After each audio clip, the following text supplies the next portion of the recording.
All right.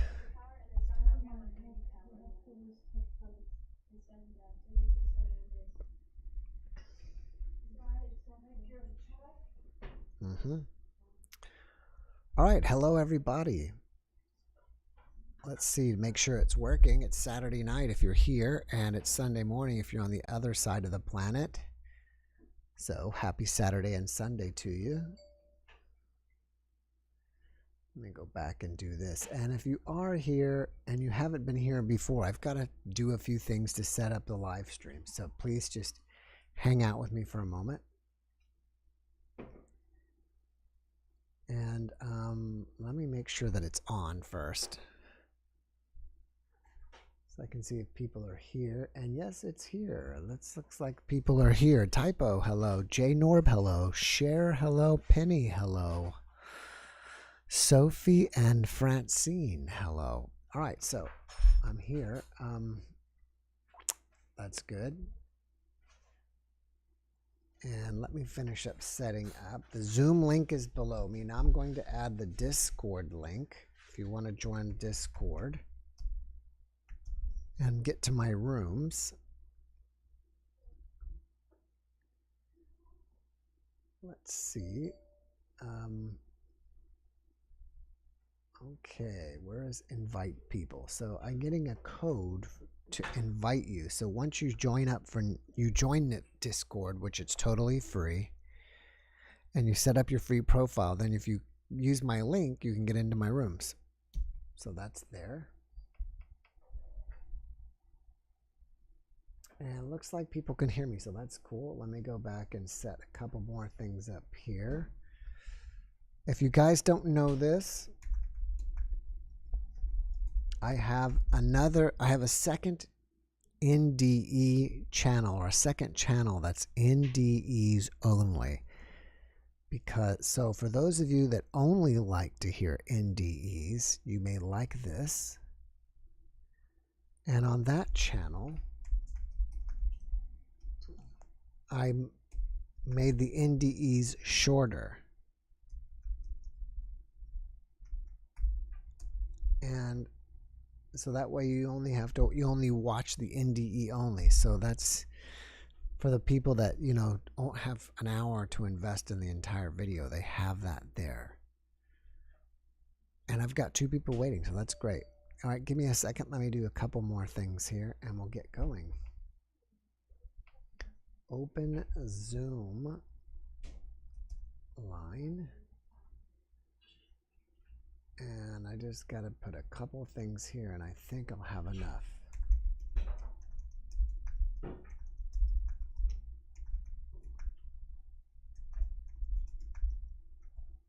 Okay, I think that will be enough. So let's see. All right. Adam, Stargazing Astrology. Thank you for becoming a member, Adam. I appreciate that. Go, hi. Cynthia, hello. Minnie Rapunzel, hello. JJ Bentley, hello. Elio Garcia, hello. Lisa Anna.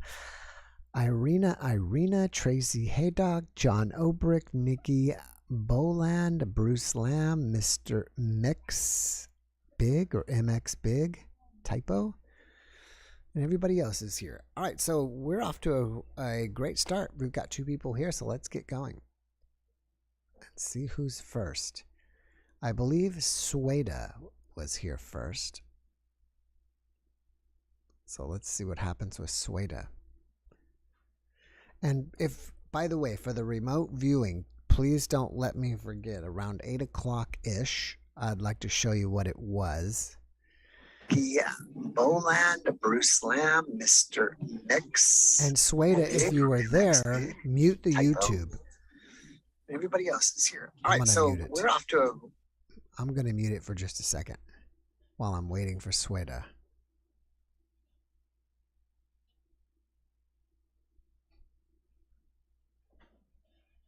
And we'll see. While we're waiting. Anyways, here we go.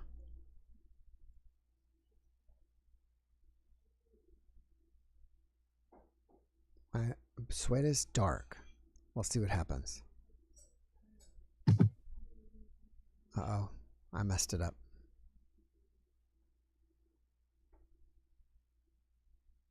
Oh, uh-oh. I lost Sweda.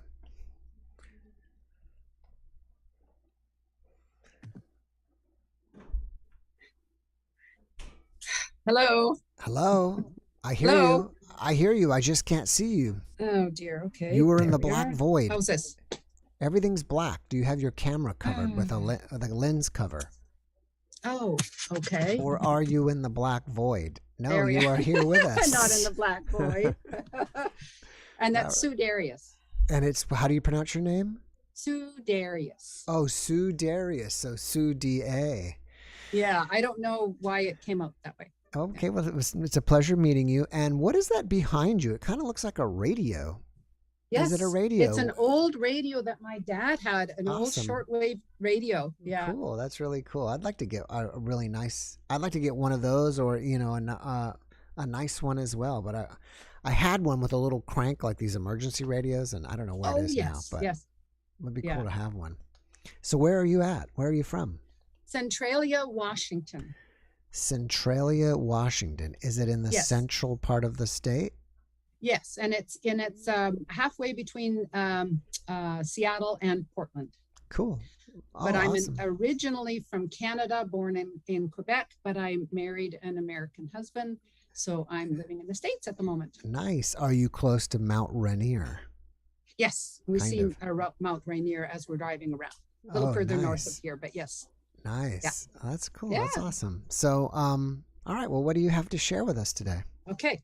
Well, I wrote a book, and it's called "Was I a Dinosaur?" And okay, great. Yeah. So I'd like to talk about it a little bit. I feel like I've had a very slow awakening to spiritual awakening. It wasn't a traumatic event or anything, but over the course of time, listening to many of the podcasts that you have been presenting and reading a number of books, I have been introduced to the idea of the other side. I'm a scientist, a biologist, actually, microbiologist. And so it was a bit of a tough sell at first, but I got through that. But one of the laws of physics, the law of conservation of mass, states that matter is neither created nor destroyed.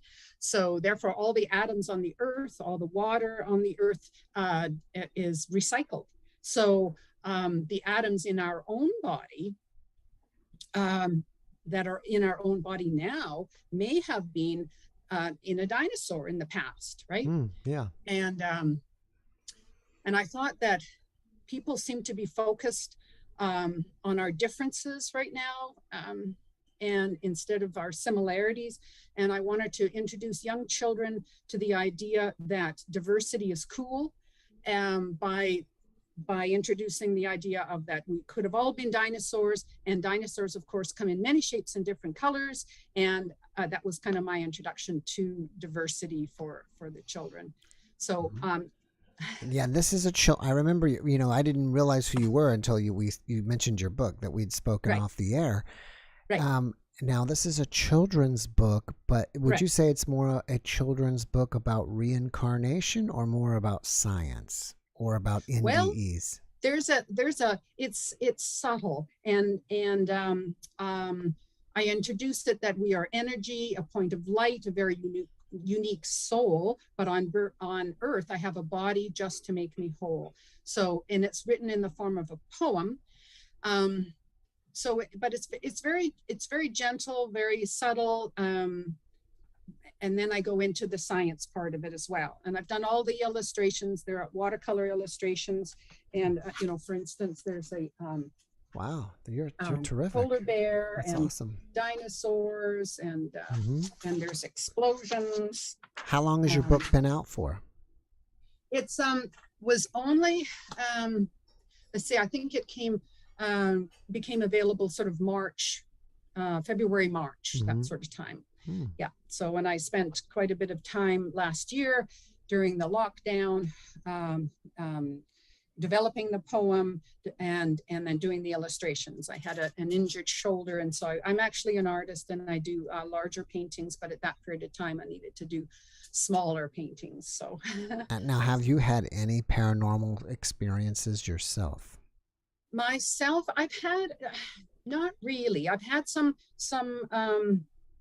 things, coincidences, things that you just go like, that is just too strange to have but they're so very personal that you sort of go like, oh my goodness, that couldn't possibly have happened, by accident. I know my mother, I lived my entire life knowing that my mother had a spiritually transformative experience where she said that she was walking across the fields at 15 or 16, and suddenly she was rooted to the ground and the energy of the earth went through her. And and she said it was miraculous. And so she just used her own words. No one had ever heard of a near-death experience, that wasn't coined in that time, because this was like in the 30s, I think, in the 1930s. So yeah, so I always knew that there was something, but I haven't been blessed with having an experience. Yes. But, well, you are a scientist that at least you are open to the possibility of all this stuff. Oh, yes. I would love to have an experience, but I don't necessarily want to have an accident, right? Or a heart attack or something, right? That isn't the way I wanted to do it. But I wanted to introduce children to the idea of diversity, and that your energy and that your atoms might be recycled, and it's just soft and gentle, and I thought that parents could read it to their children, and there is a resources section in the back where I got a lot of the information. So that's great. And again, when you started, you said that. How did you put it, that you are energy? Can you tell us again that your energy and your body has been recycled? The poem goes, I am energy, a point of light, a very unique soul. On earth, I have a body just to make me whole. But I have lived before. I'm not just what I am today. I am so much more. In the past, I may have been a great big dinosaur. That's awesome. That's great. Have you tried getting your book in schools? I believe that there is a reading coming up that might go into schools if they reinstitute Author Day again. And I'm having a reading tomorrow at a place in Olympia that's called Radiance Herbs, and I'm going to be hopefully there'll be a gathering of children there that I can read the book to. And the book is available on Amazon right now, and it's on Kindle. I also did a little my brother is deaf, and so I did in honor of him, I did an ASL reading of the book as well. Oh, fantastic. What is the title of the book again? It is Was I a Dinosaur? Do you have a website? I do have a website for my paintings, and then that is on there as well. It's just suedarius.com, because I have my paintings, but there is also on the landing page, there's also a picture of the cover of the book and a way of clicking on the link to Amazon. Yes. That's great. Do you paint anything that would be supernatural or paranormal? I have not at this time. No, I haven't. No, I didn't. I haven't felt moved to do that. But I felt that the poem was from the other side or something, because I don't normally write poems, and I just felt it just came so easily, and it just flowed, and I wrote it down, and so I think that was something that was a bit paranormal. Yeah, very well could be. Yeah. Well, Sue, thank you so much for coming and showing us your book and joining us this evening. I wish you massive success with your book. Thank you. It sounds like it's a great book for kids to read. Well, thank you very much. Thank you for allowing me on your show, and I love it. Sure. Thank you so much. Love your show. Okay. All right. You have a great weekend. Thank you. Bye-bye. Bye-bye.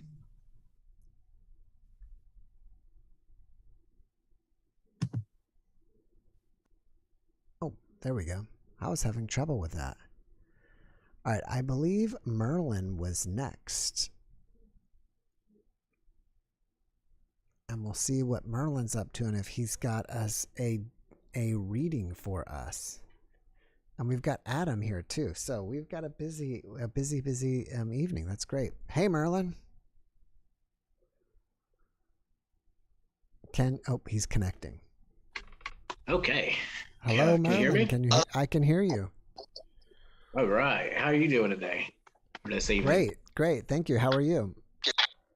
Oh, same old. Same old. So, all right, Merlin is here. And we usually give 3 people to get a reading with Merlin here. And while we're waiting for 3 questions, the first 3 questions, while I'm waiting for those, we can see what's Merlin. I missed you last week. What happened to you?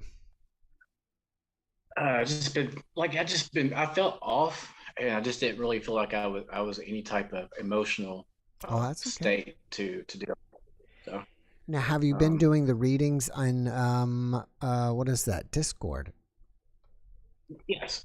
I had to reschedule one with a lady in there because I'm not a morning person, and the alarm went off. I didn't hear it, so I got her tomorrow sometime. To do one for her too. All right, that's great. So for those of you who may or may not know, Merlin in my Discord, which there's a link in the description, Merlin has graciously decided to go and give a few, I don't know, whatever, he had a time or whatever he's going to do, but he's going to be giving some tarot readings there. If you go into my Discord, once you get there, it's under services where I let the people do stuff. So you can kind of hook up with him there and find out when he's going to be doing this. All right, let's see if we got any questions here. Not into readings. Be back at you. White Dove Houston wants to know, I guess it's a she. Am I on track? Okay. So we'll find out if White Dove Houston is on track. That's simple. Not too difficult to do. Is the dove flying in the right direction? The dove flying in the right direction. I just made that up. Okay, let's see what the Angel Tarot deck has to say. So you're using angel cards today? Yes, sir. Oh, this is one of my most powerful decks for me. At least I feel like my energy lines up with this better than the fairies. I love fairies. I mean, I have a page called Merlin, the Fey King's Crown, but just something about the deck just really resonates with me, you know. So we'll see.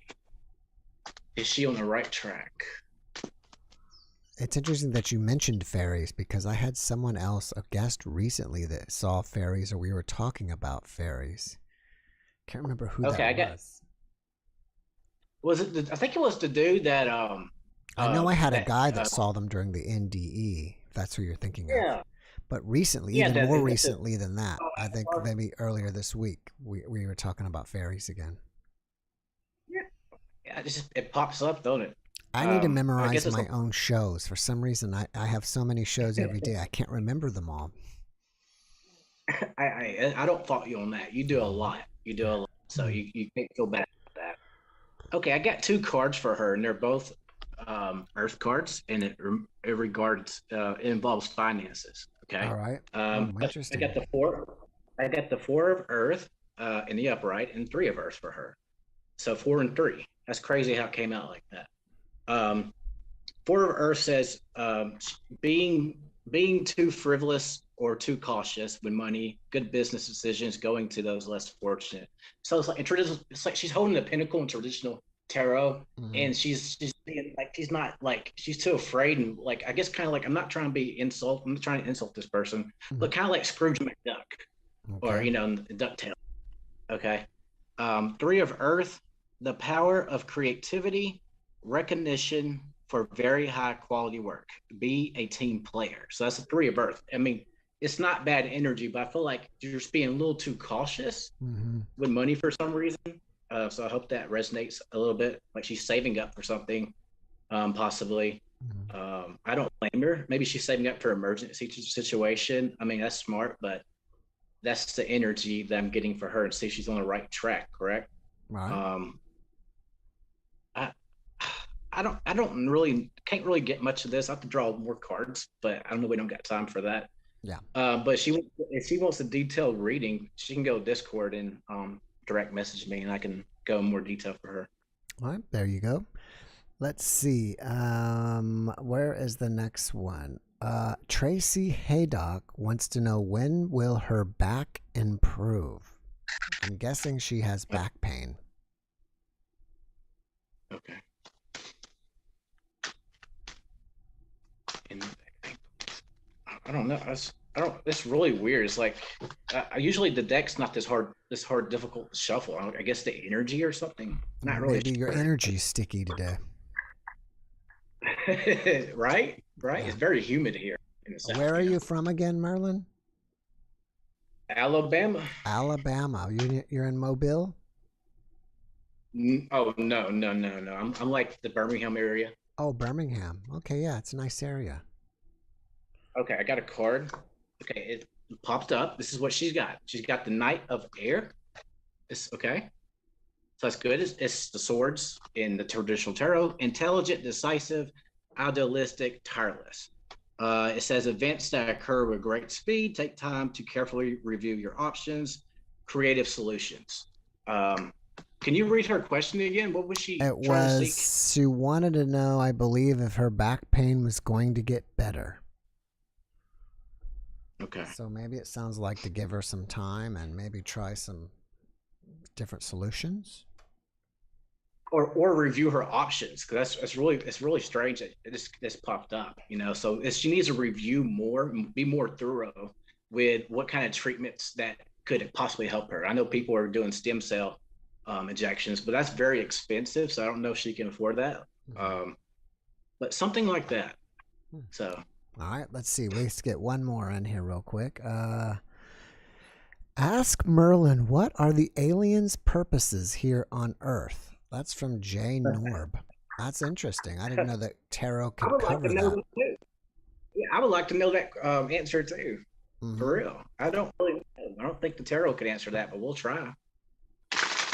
We'll try to get an answer about that. It's a good question. What is their purpose? What is the aliens' purpose here? Purpose. What is your Do you believe in aliens, Merlin? Absolutely. It sounds kind of illogical that they were the only intelligent species in this massive universe. Yeah, I agree. I have to believe it. I can't remember the number of planets out there, but I think it was like to the 20th power or to 20 zeros of how many planets there are. So yeah, I think NASA. Okay, aliens' purpose. Aliens. If we're it, that's kind of could be, depressing, right? Yeah. If that's the case, but I don't believe that's the case. Not at all. Wow, I'm not really getting any cards resonating. Purpose. What is your purpose here? What is your purpose, ETs? So are you?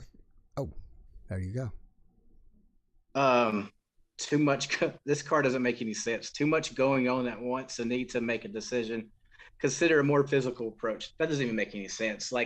Sometimes these energies, these advanced civilizations can purposely block, us tapping into their energy and trying to pinpoint their purpose. Mm-hmm. If they want to block that, they would give me a crazy card like this that makes absolutely no sense for the question. Maybe it's. I'm gonna tell you what I think. What their purpose is.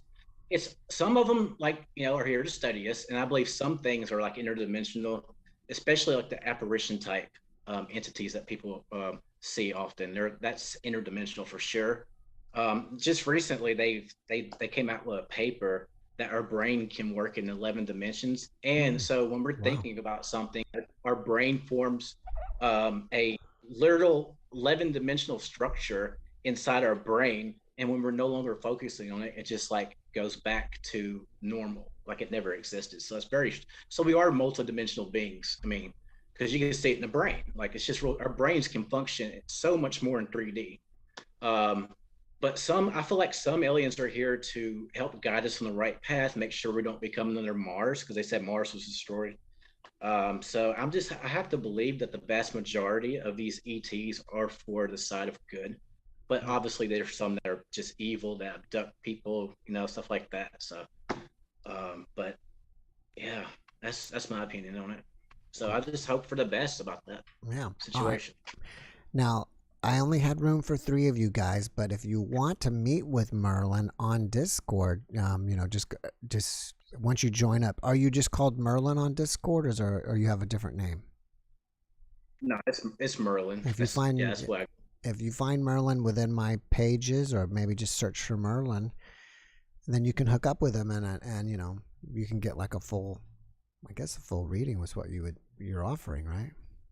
Yeah. Yes, they're all free, and I really do it to stay sharp, to keep my intuition, sharpened. So it's not like I'm getting money or anything out of this. That's not what I'm after. I'm after the skill and to keep improving with my own intuition, stuff like that, to stay sharp. So it's not really about the money for me in this. So. Right. You have anything new to share with us this week, Merlin? I'm not trying to fearmonger, but there were some weird things in China. I mean, they had that strange red sky and the water turning red. Oh yeah, so I read about that. Yeah, that's kind of odd. I think we get the blood moon. Isn't the blood moon's tonight, right? I thought it was Sunday. Was it tonight? I don't know. I thought it was the 14th, but maybe if it's already. Well, I guess it's the 15th if you're in Australia. I'm not really sure, but But for those of you who want to know, the blood moon may be tonight or tomorrow night. And one last thing is, I have a Facebook page, the JeffMara Podcast Facebook page, and I had posted some news articles, and one of them I posted was that they actually, I believe, have a photograph of the black hole now at the center of our universe. Oh yeah. So I remember. I thought that was only theoretical, that there was a black hole at the center of the universe, but I guess now it's confirmed, and they have a picture of it. When they say our true forms are somewhere being projected out of a black hole on 2D, it's really like a 2D surface, but we give the illusion of being 3D. That's what Hawkins, I believe, said right before he passed away. That was one of his. So it's really interesting. So but the blood moon's really weird. Especially was it a couple of days prior, red sky, red water. That's kind of weird. Yep. But there's algae that can do that too, though. Like they can make those chemicals reaction happen. So it could be a bunch of algae, Yeah, that's true. That's true. All right, Merlin. Well, thank you for coming. I've got 2 people waiting on me, so I've got to run along. But I hope to see you again soon, next week or whenever you're available. I will try my best to make it for sure. All right, brother. You take care. Thank you so much. You too. Bye-bye. Bye-bye. All right. Next up is Typo. We'll see what Typo's up. Now, Typo was the originator of the idea to create the free service room. So we should all thank Typo for giving me the idea of the free service room, because, again, it was her idea, and I created the room for you guys and for the practitioners who want to brush up on their skills, just like Merlin. And I believe just like Typo does. You've been practicing your skills in there? It's so much fun. Hold on. Can you hear me? Yeah. And your camera is exceptionally clear today. Wow. It looks really good. Upgraded some Wi-Fi or something. Yeah. Hey, ready? I'm going to switch the camera if I can. Okay. Just for fun. Hold on one second. Where's the camera switch? Ready? Oh, look at that. Yay. The JeffMara Podcast Saturday night Zoom app number for everyone watching. How cool. That's Thank you for showing that. Honey. Thank you for showing that. You knocked it out of the park again. Very cool, Vincent. You're very welcome. What were you saying? Do you liked Vincent yesterday? I liked them all. Like the crop circle guy. Oh yeah, he was great too. He was fabulous. Fabulous. Yeah. And yes, please, anyone that listens during the week, jump in on Sunday. We're going to be in the Discord, and we're going to do some great energy work. That'll be fun. Cool. So that's it. Tomorrow, it's Typo. And are you going to have anybody else with you like last time, or is it just going to be you? I mean, I think you had someone else doing the work with you, like another practitioner. Anybody that hears this, and even if you're not a practitioner, you just want to play, come on in. I can send an email to her, and maybe she's listening now, and she's I would love her company. That's fun. Mm-hmm. You know, I keep looking around. By the way, I know I have asked you a million times, and I'm going to ask you a million and one, but what is that county again you like so much in Arkansas? Claiborne County. Claiborne. Okay, I got to remember that. Claiborne. And that is why I started doing this for people, so that I could raise money to buy land. That's good. That's the whole purpose of it, to start a community for people that don't have any money. So we need that. We're going to need that probably in the next couple of years. Mm-hmm. So it's a great time to get out and let people know. And they're happening all in many states. If you're a person who has been looking into the topics of cooperative communities, get online and do some checking, because there's a lot of them popping up in different states. I have been looking a little bit in Arkansas. I really like Bentonville. That's like the capital of Walmart. And I had a guest that's from there. I don't know if you guys remember the guest, Dana Dunbar, that she had a UFO sighting in Sedona, Arizona. And she was out with a partner or a friend or somebody out there. They had the sighting, and then she wrote like a fictional story about it. But when I spoke to her off the air, she said she loves it there. It's like, so it's great for outdoors because you've got the forest there, and I think they have like 100 miles of mountain bike trails. That's like a fun little town. And actually, not too far from it, like 45 minutes away, is another small town called Eureka Springs, and that's where every year they have a UFO conference. Which you never think that Arkansas would be a big place for a UFO conference, but how wrong I was. It's true. And for anyone curious, Eureka Springs is just beautiful. I mean, it's just beautiful. They have water everywhere. In the summertime, it's a fabulous place to go and just see the plants that grow. It's just abundant with growth, and all nature, beautiful. The hiking, the people are really friendly. It's a nice place. Mm-hmm. I would like that also. The place I'm looking at is about 45 minutes from there. So if you're ever over, I'll scoot up and go to the conference with you. Oh, cool. Is that like 45 minutes? To me sounds like that's like Fayetteville area. Yes, right. The place I'm looking at is specifically Heber Springs. Heber Springs, okay. Heber Springs. And right now it's and I'm doing it because of the layout of the legal build of that county, and the actual water and town layout, the purity of the water and the water and town layout for having a market grow out of there. Because people, I mean, I don't want to get into it, but we need new banks. So I'm formulating new banks. We need every structure that we have now that is really a large corporation has to be rebuilt. So early adopters that study this stuff, if you have, I don't know, if you have a specialty and you wish you could be in manufacturing, this is the window to do that process of design and getting it out, because we're going to need it, and we're going to need it in this very serious way when it comes. And until then, it'll just slowly, the massive intercontinental structure will sort of decay slowly, and we're going to rebuild, and early adopters are doing that work now, and that's what I do. So I don't want to get into it, but that's right.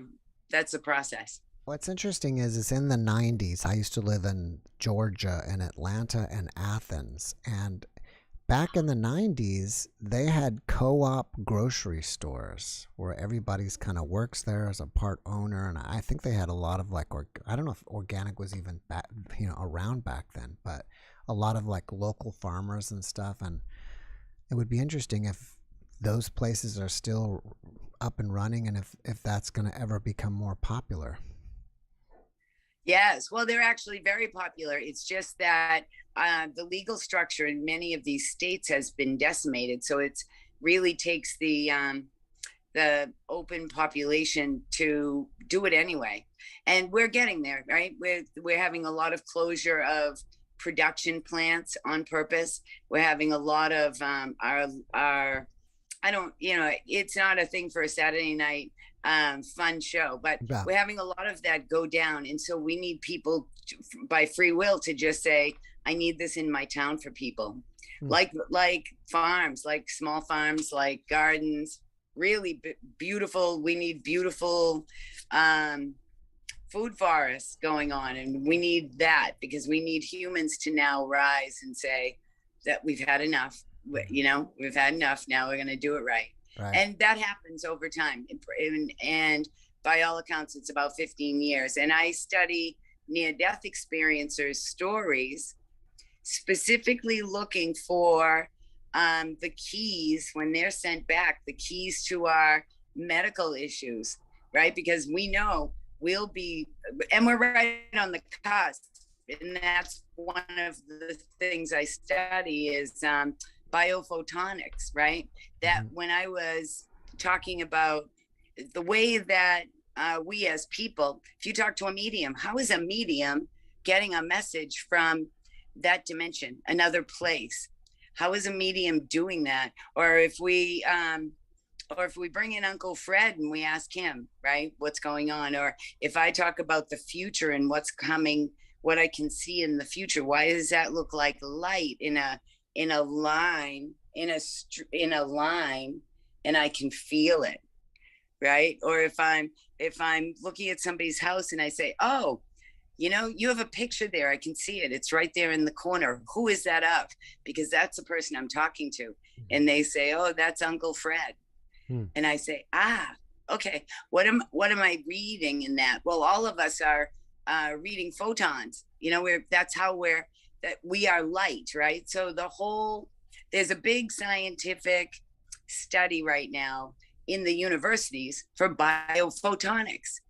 And that's what we are, right? We're made of light. Well, and that's how we manage all these cells in our body all at once, right? Well, in a really strange way, the scientists are looking at biophotonics to see how cells work together and regrowing, arms and legs that were cut off and stuff.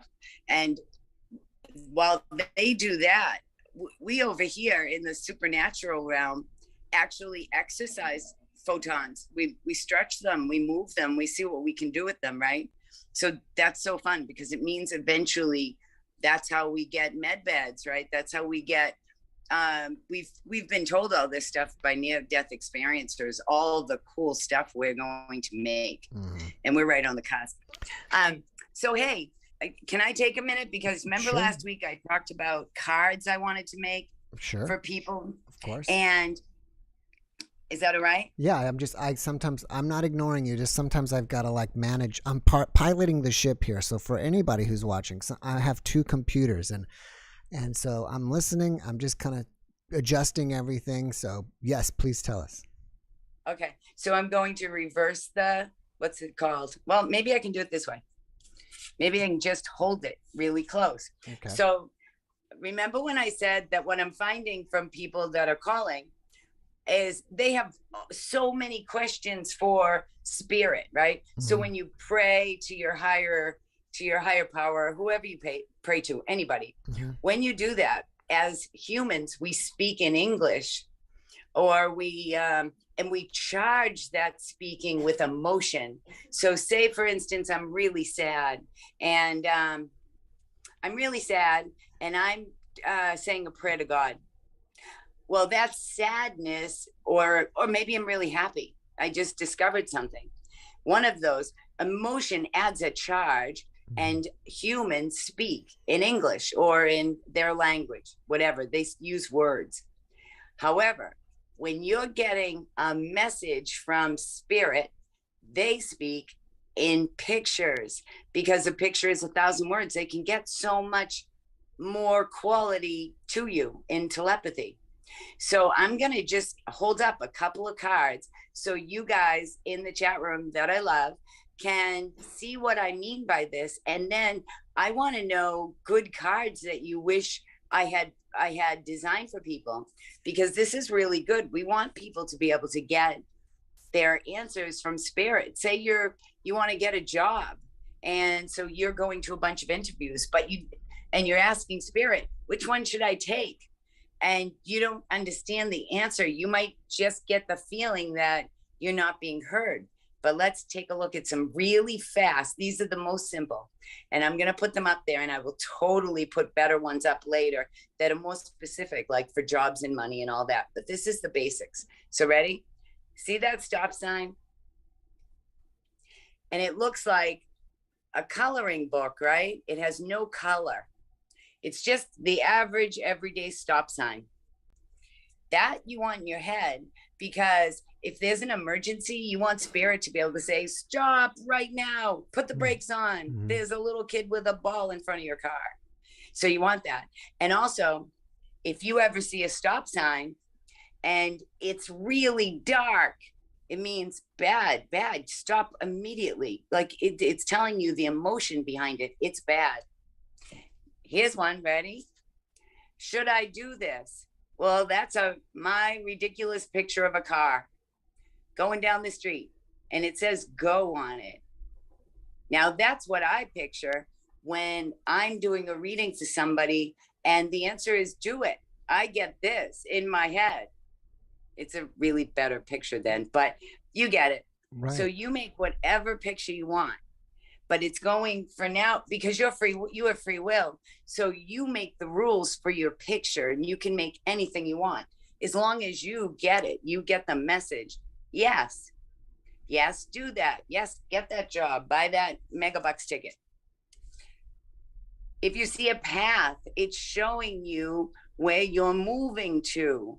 So you're on your path, you're just fine. Uh-oh, I see a path with 2 roads. That means the person that you're helping or yourself, you're getting told you have a choice here. You can do either one. Here's your choice. And so that's a really bad picture of a path with a choice. We like protection, and it's important to be able to know when you're getting warnings. Like, say, for instance, you're about to go to, I don't know, some event, and there's going to be all kinds of traffic and nasty, and ultimately you're going to change your mind. Well, wouldn't it be nice? You can have an umbrella. An umbrella says either it's going to rain or head for cover. And color and size, if you get a really big umbrella, size matters with imagery. So a really big umbrella is, holy moly, we're going to get a storm, or you're going to get some bad news. So be ready for it and prepare. And usually it comes with rain. So rain is a very good indicator because it gives you information in a picture. Is it soft, beautiful rain, or is it windy rain? Because if it's windy rain, you probably need to get grounded in your world. Okay. So rain, and just have a very basic picture, and you'll be amazed at how spirit will use these pictures. That's a storm, right? Storm. I don't want to go there. I changed my mind. Here's a really, really handy one. I know it looks really ridiculous because it's my picture, but I'm no artist, so I'm just doing my best. Ready? Here is a basic house, and picture yourself in like a cartoon house. If you have a dream and you make this your rule that you're going to have a picture that means house. Now, if you have a dream and you're in a house, you want to see, what room am I in? Am I in the I'm a good father room? Or am I in the I'm a good friend room? Or my work, whatever my work is? What is in the room of the house? Because the house inside is you. Here's the value of that. We're going to have a card that's anything outside of a house. So if bad things are happening and you're trying to figure out, is it me or what's going on?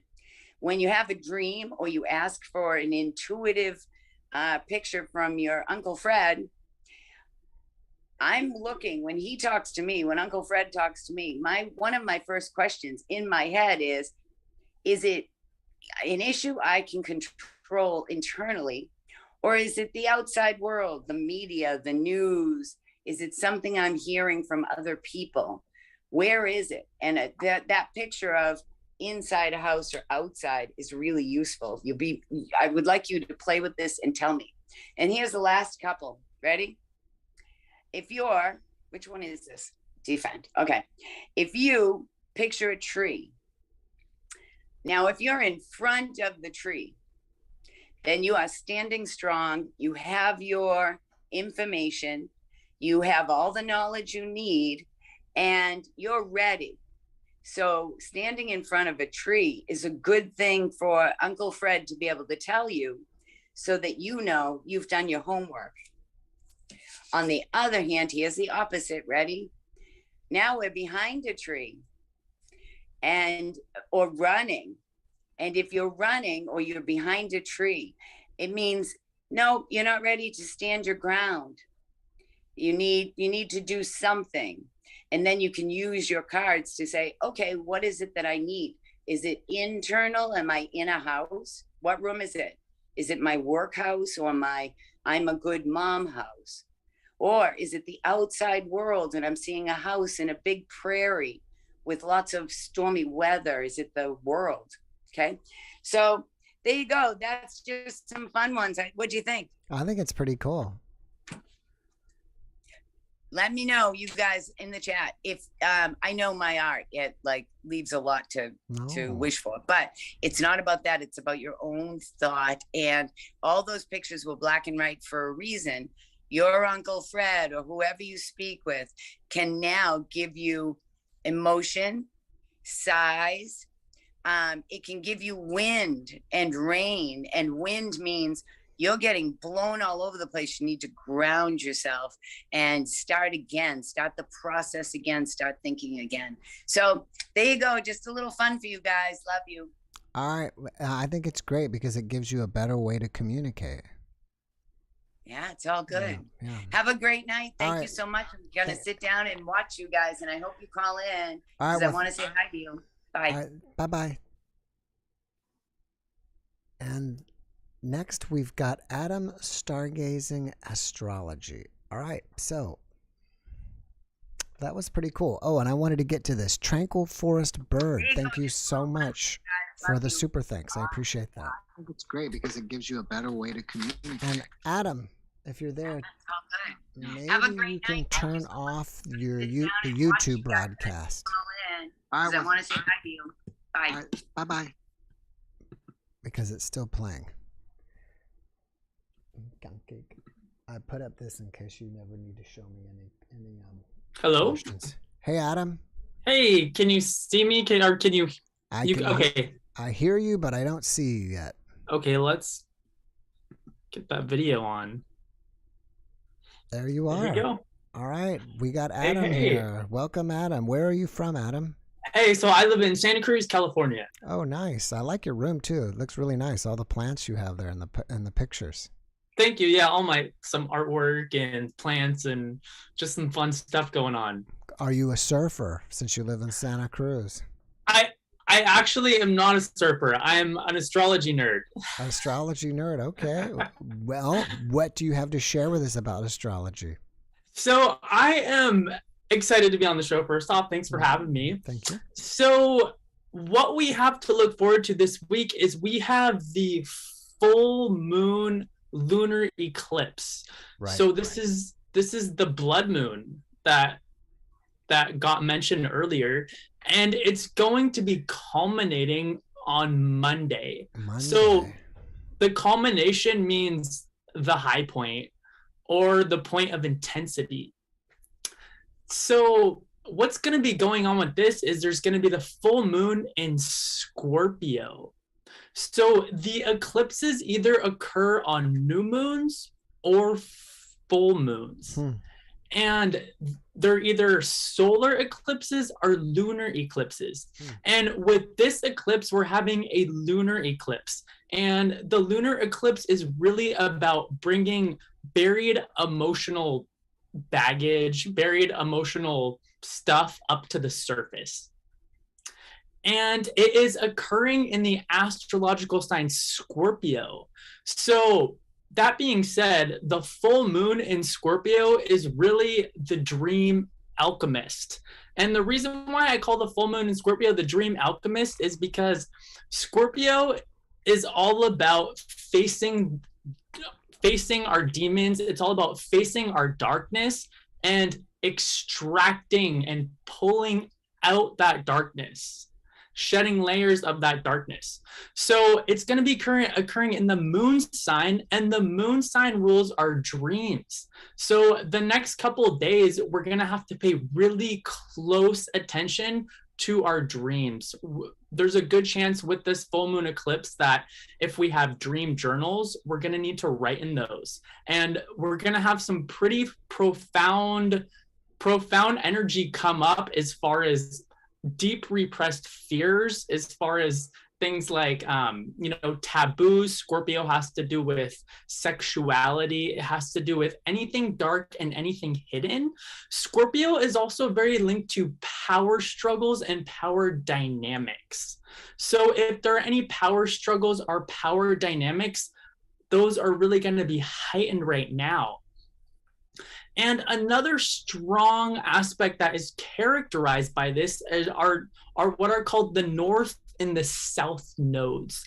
The full moon is going to be sitting right next to what's called the south node. And the south node in the astrology chart is the collective evolutionary point of release. It's the collective evolutionary point of letting go. So it's going to be sitting right next to the moon. So that makes this full moon eclipse a really great time for emotional cleansing, striving for emotional clarity, and really, really being able to understand what it means to be able to confront, extract, and let go of darkness. Let me ask you this. Now, this is all occurring in Scorpio, but I believe what you mean is this is a moon sign Scorpio, not the sun sign Scorpio, because isn't Scorpio usually if you're born around December or something, November, December? Yeah. So this is occurring when the moon is in Scorpio. So the moon changes astrological signs every 2.5 days. Wow. Yeah. Whereas it changes astrological sun sign every 30 days. So the cycles with the moon are much shorter, but the moon has to do with the dreams and the emotions and the personal self. I'm sorry, go ahead. Go ahead. I was going to ask, and I don't know. I heard on the radio, I think it was today or yesterday, the radio DJ was asking something about how is Mercury retrograde affecting you? Are we in a Mercury retrograde right now? Yes, we are in a Mercury retrograde. So what's a little bit frustrating about this Mercury in retrograde is that this Mercury in retrograde happens to fall in the astrological sign of Gemini. And Gemini rules the planet Mercury. So when Mercury is in retrograde in Gemini, it struggles because planets in Gemini, they strive on communication.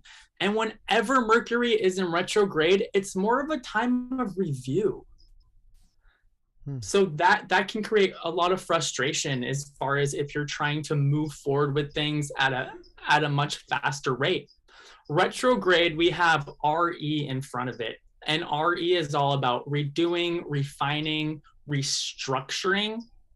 So with Mercury in retrograde, things like travel plans can go haywire. We can get frustration around travel plans. Communication, there can be communication upsets and communication errors. And, things, sometimes there can be issues around the internet, as far as broad communications as well. So it's a time, it's really a time where a little bit of patience and a little bit of basically patience. This is a time when patience pays off, and it can be particularly hard because Gemini is not an extremely patient sign. So those with a lot of Gemini in their chart may be a little frustrated right now. That's interesting. Yeah. Yeah. So it sounds like you said that travel problems can arise as well as communication problems. Are there any other things that we should be on the lookout for? Yeah, there is one more thing that would really characterize this eclipse, and there's what's called a stellium in Taurus. Stelliums are 3 or more planets that are sitting right next to each other, and stelliums create concentrated energy. We have that sun sign in Taurus. It's sitting right next to the north node, and the north node is opposite of that south node that I mentioned in Scorpio. The north node is the evolutionary karmic direction, and Taurus is really all about finances. It's all about staying grounded. It's all about staying practical. It's sitting next to the planet Uranus, which is instability in finances and instability and like material possessions. And for example, we just saw this with the cryptocurrency market plunging 20-something% in 24 hours. Wow. All right. Well, do you give people readings or do you give astrological readings, or what do you do? Yes, I give in-depth astrological natal chart readings. I give transit chart readings as well. So if anyone has any questions pertaining to a past incident that happened and they're wondering about the astrology for that, or they want to know what's going on in their life now and they're looking to take the next step and need direction, I provide transits for that and future transits as well. I also offer composite chart readings, and those are 2 people's charts combined as one chart, showing strengths and weaknesses. So those are really good for like couples, businesses, marriages, partnerships of any kind. Cool. Awesome. What's your website? So I as of now, I'm running on my wonderful YouTube page. Oh, okay. And my YouTube is Adam Stargazing Astrology. All right. So there you guys have it. Adam Stargazing Astrology. Yes. All right, Adam. Well, thank you so much for coming and sharing with us this evening. I hope you come back and, and share with us again. Great. Thanks a lot. I appreciate you, and have a great rest of your weekend. Thanks, you too. All right. Cheers. Bye. Bye-bye. All right, so there was Adam. And let's go to Ian. And it's 8 o'clock. All right, so it's 8 o'clock. You can type in the chat what you think I have as far as my remote viewing object. And to at least kind of like, let's see if you're even close. I hope all of you are, hit it perfectly, but at least if you want to get close, you might want to, kind of describe what you're thinking, shapes, colors, things like that. And I will show it to you, I believe, after this guess. So this will give you time to put it in the chat, and then, everybody can see who got what. So let's go to Ian here.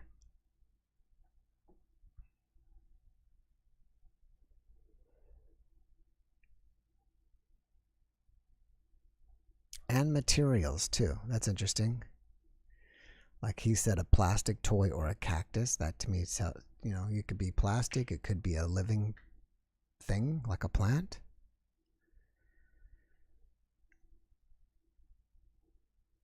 And here we go. We're almost there. We just he was there and he's gone. What happened? We just need his sound to turn on. You're almost here. If you can hear me, I don't know if you can hear me. There it is, connecting to audio. All right, how about that? I got you. Ian, welcome. Hey, there we go. Hey, what's up? How are you? Where are you zooming from? I'm good. How are you? Great. That's good. Where are you zooming from? I am actually in Germany right now. We've talked but it was like it was a while ago that we talked. Yeah, I thought I recognized you, but I wasn't really sure, so I thought I'd ask. But in Germany, and I remember you being in Germany last time, right? Yep. All right. Well, what do you got to share with us this time? So let me quickly I check. lost You're you. really quiet for some reason. Oh no. Now you're back. Okay. So there's been a lot that's happened so far since we last spoke. Mm-hmm. But the biggest thing that I probably won't be on here that long because I don't have a lot to say, but Okay. there is a lot of people who have died and they've come back. A lot of them have said that there's something big at the door, that God has always showed them, look, something's going to happen and the world's going to change. There's going to be a massive change. There's something upon that line. And I feel kind of like it's my responsibility right now because, you know, to whom much is given, much is expected. And I don't even know where to start. What do you mean it's your responsibility? Yeah, it's like my responsibility because I'm been given a buttload of stuff. I don't even know where to start with it because Like, I don't know. I just know that a lot of your viewers are really open. Have you got a lot of downloads? Is that what you got? Oh no, I wouldn't say that. I would say I wouldn't call it a download. I would call it more like a light, like little lights of knowledge that just kind of pop in here and there when I'm supposed to receive them. For example, that change, that thing that's happening. There's actually, so I'm Roman Catholic, and there have been over the past 500 or so years, even in the Bible, when we're talking about the rapture, a lot of people think that it's going to be just a whole bunch of people going skyrocket up in, you know, the air, but God doesn't need to do that. And in fact, what it says is that he will reach from and pull all of his people to himself. And throughout at least the past 500 years that I'm aware of, there's been every once in a while, there'll be a saint or someone who's considered a mystic who will mention this thing called the warning, which a lot of it was clarified in the 60s in Spain, in the small town of Garabandal. The first appearance of Mary, actually, of Jesus' mother, actually began in 1961, and it ran to 1965 with a whole bunch of supernatural experiences happening. That was actually the place where the most doctors showed up, and they were unable to describe or explain almost virtually anything at all.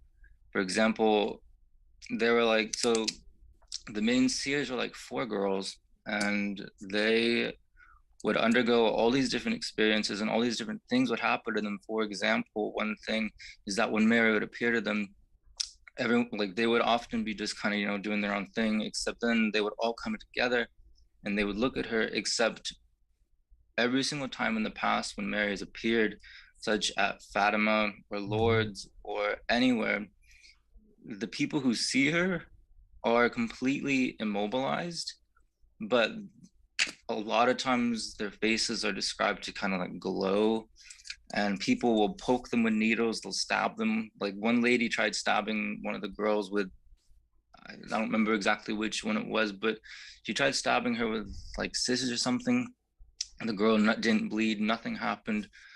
I mean, there's been instances where like even at Lourdes, someone held a candle under that seer's hand, and she didn't burn at all.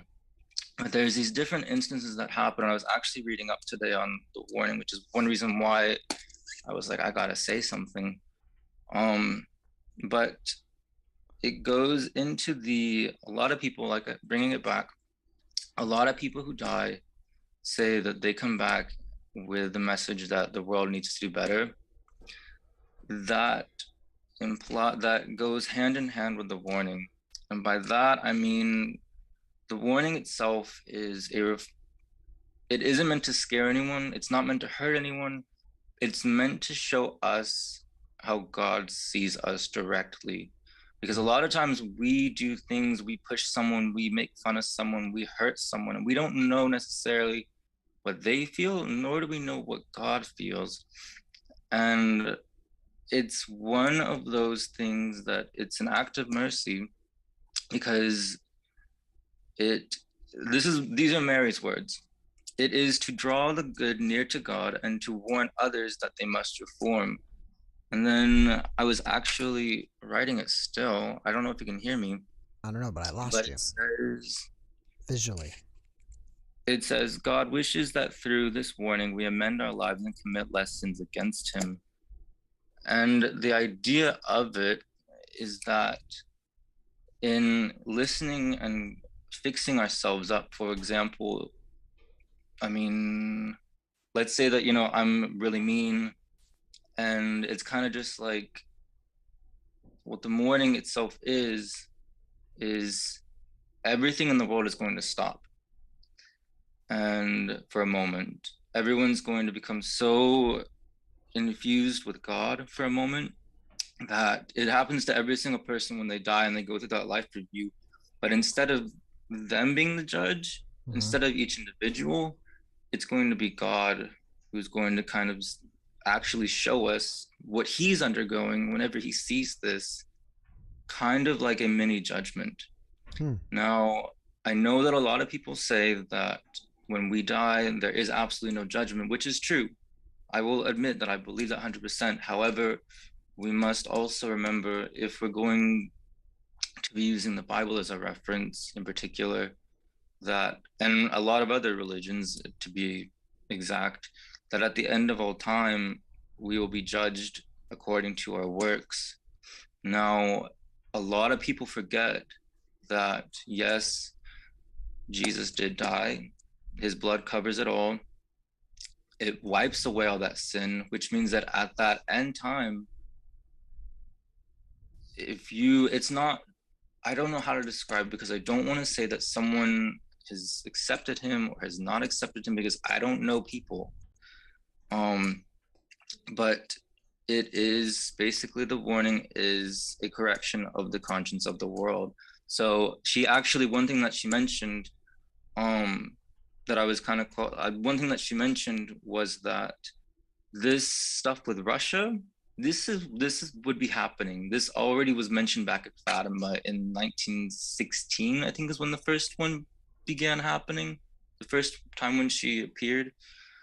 But she mentioned that Russia was going to actually spill out their errors, is how she says that. I say that with respect, I do that with respect. She said that their errors would spill out into the world, but literally every single thing that's happened so far, particularly with Ukraine, she said that it would happen. And that's one reason for why I feel really kind of like it's my responsibility right now to use your platform, if you don't mind, not to use you know, but to at least spread that word that this is coming, so that when it does come, people are aware of it, that it's not supposed to scare you, it's not supposed to hurt you, but it is described as, it will be like fire. It will not burn our flesh, but we will feel it bodily and interiorly. And by that, the people who are closest to God will grow closer to him, will see what he's done for us, will see the pains that he's undergone for us, will grow closer. The people who are most furthest away, who don't want anything to do with him, for them, it'll act like a warning. Because one of the other things that has been kind of coming through is that as these events progress, as these events happen, and we see ourselves, kind of at the end, we will, from what I understand, is get a kind of a verdict. So there is a cleansing realm. People have also seen it. It's a part of hell, but it's really difficult to explain. But you either will experience heaven, will experience that cleansing realm, or if you need to really pick your butt up, it's an act of mercy showing that this is what awaits you if you don't get going. Are you a member of my Discord? Pardon? Are you a member of my Discord? I am not yet, but Okay, I just saw that you actually have a Discord. So yeah, I have the thing below, a link below that you can join. I have to run to the next person, but what I was going to say is, if you join, maybe you can, if anybody wants to continue this conversation with you, you'll be there and you can tell everybody more about it. Well, thank you actually so much. Like I said, I really wanted to take this time because it's one of those things that when you learn this type of stuff, it's kind of like you have a responsibility to push it forwards so that other people are aware of this and so they can even look into it themselves. I mean, there's video evidence of this, there's recordings, there's photos. I mean, there's even photos of one where someone asked her, can we take a picture of you? And she was like, I will be seen. And you can literally see the outline of a woman right there. But yeah, anyways, I know you got to go, but yeah. Thank you so much. I thank you for coming, and I hope you come back again because I want to talk to you about sightings of Mother Mary. I just ran out of time, so when you come back, you're good. Please remind me because I want to talk about Mother Mary sightings with you. Yes, I actually would love that so much. All right, but I'll let you go. Okay. All right. Bye. Thanks again. Thanks. All right. Next up is Sarah McSweeney, and I'm going to get to you in 1 second here, Sarah, but this was the object. It was a little trophy, and it says World's Best Dad. I got this in 2007 for Father's Day. This has been sitting on my desk, and so it's probably been sitting on my desk since 2007. From my kids, I got that. And I guess my kids and my wife. So if you guessed, I saw someone earlier saying a bowl, which I guess you can kind of consider this a bowl. And I thought I saw someone else saying it was a shiny object. So that was pretty close. And I probably bypassed all the chat when I asked you guys, but this was the object. So if you got shiny, if you got plastic, because it is plastic, and someone here earlier in the chat did say plastic. So, that was pretty close. So if you got close, congratulations. If you want to do it again, let me know. I can always find something else to put on my desk for next week.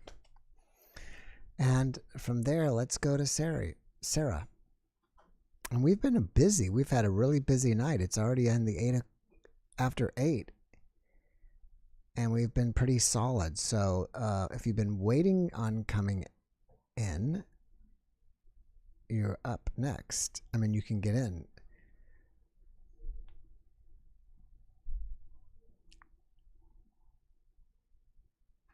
And I think Sarah was here a few weeks ago.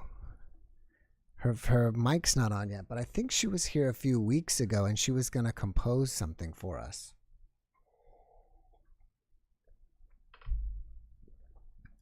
And so sometimes it just takes a minute for your audio to connect. So it just hasn't connected yet if you can hear us. I was so off. I should have said world's best interviewer. Well, thank you, Louise. Did I say trophy? I love the little dad. I got that all wrong. Very nice from Lucas. Marine Mama 62. Yes, maybe she got that. That would be awesome if you got it exactly. So I am waiting for your audio to come on. And you know what? Penny sent me a thing and I haven't printed it out yet. So my apologies to Penny for not printing out that. She sent me something that I can hold up and say your audio is not connected. Sometimes it takes a minute for your audio to connect. Now it's connecting. You hear me? Yes. All right. Yeah. I was telling everybody, sometimes it takes a few minutes for your audio connect. Now, you were here a couple weeks ago, right? Right. Yeah, and weren't you going to compose us something? Yes. Can you hear me through my mic or are you just hearing me through my computer? I don't know. Tap on your mic. Yeah. I'm pretty sure I heard the mic. Okay, good. I was trying to get a better mic sound this time. So. Cool. So we got Karen here from Canyon Lake, Texas, right? Oh, yeah? Another Canyon Laker. No, that's you, right? Oh, I'm Sarah. Sarah, I'm so sorry. Why did I say Carol? I don't know why I said that. Okay. Please forgive me. So Sarah is here from Canyon Lake. And, yes. Looks like you have a flute on your piano or something, like a Native American flute. Oh, yeah. This was actually handmade. I used to live in Sedona. Oh, cool. And Yeah, and there's a flute maker there. His name is Jean-Pierre, and he handmade this. Nice. So it's pretty cool. So to remind people, Sarah was here about, a few weeks ago to a month ago, and she was going to play music, and I asked her to play nothing that had been recorded. So we decided, okay, why don't you compose something for us, whatever comes to your mind. Yeah. And she's back to perform it for us. So thank you for coming up with something. Oh, yeah. Thanks for the invitation. Mm-hmm. I thought since, because of your copyright or licensing, whatever that is, that doesn't allow pre-recorded, I thought it would be fun to ask your audience, invite them to collaborate by choosing a letter from the music alphabet. So that's A through G. All right. So that's the key you want to play it in? So yeah, whatever they choose, you can choose A, B, C, D, E, F, or G. And you can add a sharp or flat to that, or you could just say A or all right, E flat. There is a about 30-second delay, so while we're waiting for that, just to let you guys know, give us an A through G, and she'll play it in that key. I guess we're probably going to get all kinds of answers, so we'll take the most popular one. Okay. And a healing word. A healing word. Wow. Okay, that's great. And a healing word, if you can add that as well. So it's been crazy hot here lately, hasn't it? It's too hot for May. Yeah, it's been brutal. It's like as I get older, I wonder if I can't handle the heat as much anymore, because the first couple of days over 100, I was getting a headache. It was like crazy. Wow. Yeah, then we need to go up north this time of year. That's what I'm thinking. Yeah, me too. So it's kind of like, okay, so far the most common ones are F and G. I've got 2 for F, 2 for G, and I've got a minor key. Oh, so, what's the minor key? Just someone said a minor, and I've had 2 Fs and 2 Gs. Okay. And so 2 Bs. And we need a tiebreaker. And I've got 3 loves. I love love. That's a great And so word. now I've got G minor. Okay. So why don't we go with G minor, because that makes 3 Gs. We've got a lot of loves, and there's 2 minors. Okay, these are great suggestions. G minor and love. So I have no idea what's going to come out, but I like to create like a meditation music. So if everybody wants to just focus on whatever your healing word is, and we'll just see what comes. All right, awesome. G minor. Right. And still more people typing love. So that's big. Oh, nice. That you can't go wrong with love. Right.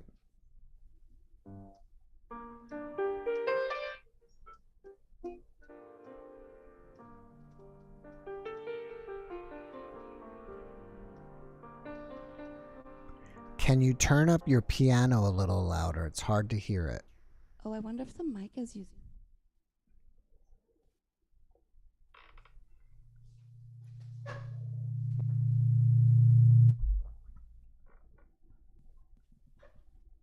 Okay. It's an electronic piano?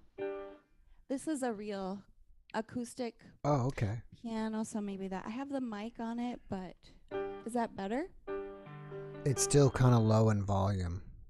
See, it must not be coming through my Scarlett. I have an interface. Right. I know those little Scarletts. It's loud enough. I mean, we can get you. It's just kind of on the low end.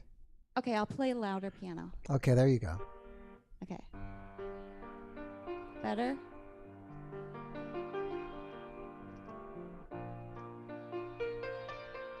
Is that better volume? A little bit. Do the best we can. I'll keep working on it. Okay.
Thank you. Thank you. That was beautiful. I think it was just my headphones. I have these little ones and I couldn't hear it, but my wife was saying it was great, and people in the chat were saying it was perfect. Oh, good. Yeah, Okay. that was great. Great job. Thank you. So do you record music? Can people like listen to your music on iTunes or Spotify? Yes, I should be on all the platforms. Yeah, Spotify, iTunes. What else is there? If you just look up Sarah McSweeney Music, I'm on Instagram, and my website, sarahmcsweeneymusic.com, has some, you can free download Cool. some of my original music, and yeah. Oh, that's great. Yeah. What was your style of music, would you say? I think the umbrella genre would be healing music.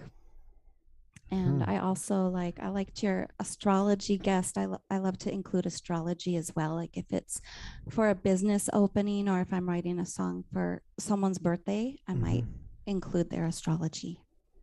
Wow, that's interesting. Do you write songs personally for people? Like if they say, hey, I wanted you to write a song for me, you'll do that? Yeah, I actually have a couple. I don't know how much time I have, but I have a couple of interesting personal song writing stories. If there's a minute if you left. want to tell us about it, sure. So yeah, if somebody asks me to write a personal song, I will, like I said, I love to include like their birthday and their astrology, and then I will kind of tune in like that and just meditate and see what comes through. And two of my favorite examples of, because when I'm writing, I don't know, like, I hope this means something to this, this person, this individual. And my one woman, I was writing the song, and the lyric that came to me was, she speaks to me in a whisper. And I thought, oh, maybe it's like, her guides or angels or, prayer, something prayerful. So then when I played the song for her, she cried through the whole thing and said that when her mother was dying, she visited her in the hospital, and she could only speak to her in a whisper. And the song was about her mother. So that's great. That's cool. That was a nice affirmation. It would be awesome if you were like, and maybe you already can do this, but if you were like a medium as well, or I guess I don't know if you would be a psychic or a medium, but if you could like download from whatever dimension the song that the person needs for healing and then play it.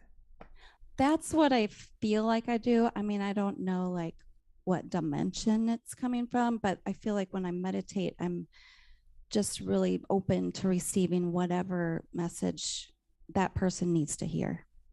Cool. 1 second. Is this a question for her? Is this a question for her? Someone. Oh, it was for her. Okay, I'm sorry. I thought there was a question for you. I apologize about that. Oh, okay. All right. Well, that's really cool. So your website is Sarah McSweeney, and I guess you're under iTunes and Spotify and those kind of places. Is Sarah McSweeney? Sarah McSweeney Music. Sarah McSweeney. All right. Before we go, can you just play us a little bit from that flute? Oh yeah, sure. I'd be curious to hear what that sounds like. So this is somewhere on here. It says it's on the back. It's E pentatonic. So penta, that stands for 5. That means it's a 5-note scale for your listeners who maybe don't know about. Interesting. But they did it in a pentatonic scale, not the full scale. Yeah. So it's just, if you were going to play the black keys, it would be these 5 notes, the 2, just those 5, except it's in the key of E. So it's. Oh, interesting. Okay. So I'm going to stand so you can hear. Hear that? Yeah.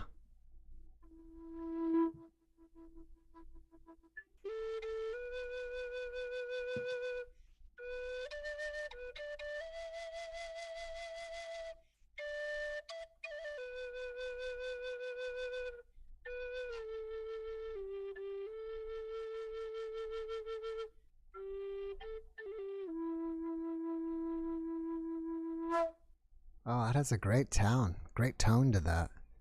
Yeah, nice, rich. It's because it's long, so that helps. That's awesome. Okay. Well, Sarah, thank you for coming and sharing with us and playing for us today. Thank you. I hope you come back and play for us again. I would love to. Hopefully see you soon. All right, great. Thank you. I've got to run to the next person. Oh. I had a next person here, and I guess I lost him. It looked like the person's name was Miggy.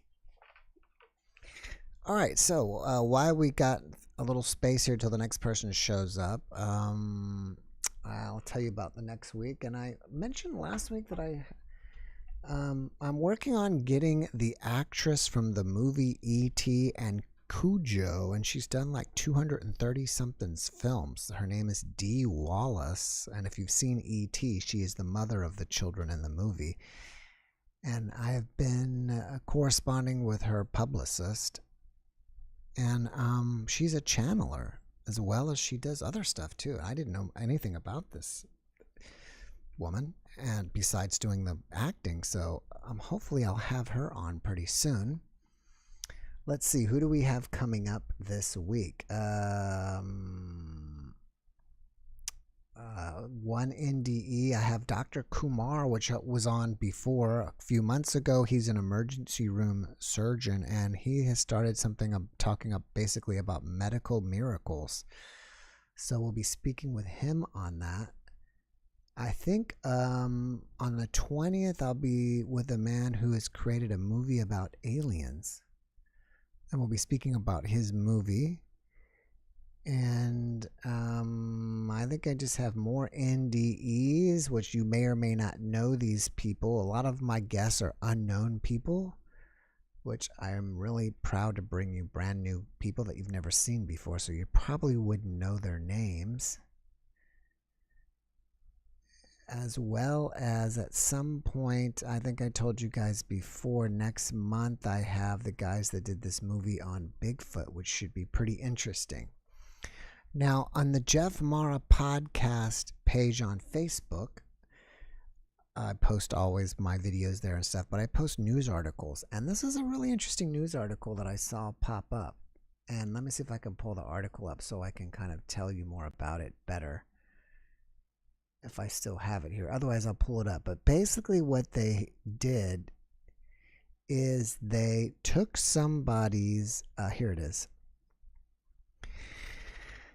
Someone had been dead for 5 hours. So a person was dead for 5 hours. They took out their eyes and then started experimenting with them, and showed that even after the eye, the being completely dead for 5 hours, they were shining a light, and the eyes were still working, picking up the light within the eyes. So they show that, they're calling it in the article reversing death, bringing dead eyes back to life. And yeah, I don't know, that's an interesting spin on it, bringing it back to life. But it's very fascinating that the eyes are still working. And what they're talking about in the article is they think at some point they may be able to bring the brain back to life, which would really be amazing if you could, bring someone's brain back. Talk about, it